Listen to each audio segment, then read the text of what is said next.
మా ఫ్రెండ్ కొడుకు పుట్టాడు. ఫస్ట్ బర్త్డే ఫంక్షన్కి అయితే మమ్మల్ని ఇన్వైట్ చేశాడు. మా భార్య అయితే నేను వస్తాననింది. నేను మా భార్య మా బుడ్డోడు రెడీ అయ్యాము. మా అమ్మ కూడా బయలుదేరింది. సరే పక్కింటి వాళ్ళని బండి అరువు అడిగి 50 రూపాయలు పెట్రోల్ పోయించి అయితే బయలుదేరాము. దారిలో అయితే గిఫ్ట్ ఒకటి ప్యాక్ చేసుకున్నాము. బండికి అయితే బ్రేకులు, హారన్, ఇండికేటర్ 3 లేవు. మా అమ్మ అయితే ముందర కూర్చొని తోగతా ఉంది.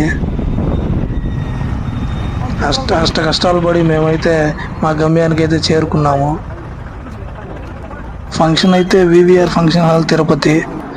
డెకరేషన్ అంతా చాలా బాగా చేశారు మా వాడు. నాకు MBA classmate Seenu, sixer Seenu. MBA చదివేటప్పుడు 6లు కొడితే స్టేడియం అవతల పడేటివి, అంత బాగా ఆడేటప్పుడు క్రికెట్. మా అమ్మ అయితే ఆ బొడ్డలు, ఆ రంగులు, ఆ పాటలు చాలా సంతోషం ఉంది. మా అబ్బోడు అయితే అట్టే చూసుకుంటూ పడిపోయినాడు.